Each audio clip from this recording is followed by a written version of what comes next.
همین ناس فروشی حرام است و پولش حرام است یا حلال؟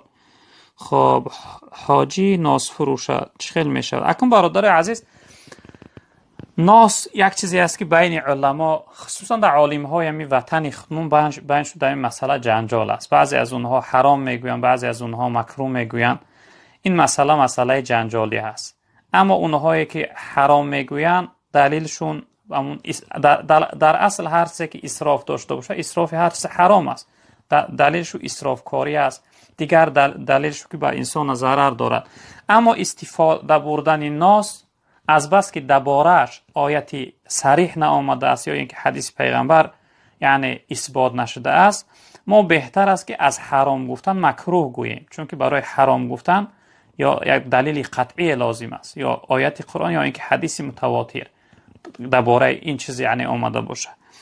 بهتر میشه که ناس گوییم که از روی چی؟ از روی اینکه ضرر داره، دهان انسان یاره میکنه، دندانهای انسان سیاه میکنه و وقتی که انسان ناس کشید ناس وای میبره. وقتی انسان ناس کشید همراه یک برادرش صحبت کرد و برادرش ناراحت میشوه.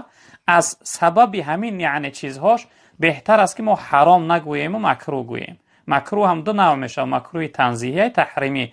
مکروهی که به حلال نزدیکه، مکروهی که یعنی به حرام نزدیکه. بهتر میشه که مکروه گوییم. هر چیز یعنی فروختنش مثل استفاده بردنش است. حکم فروختن مثل حکم استفاده بردن.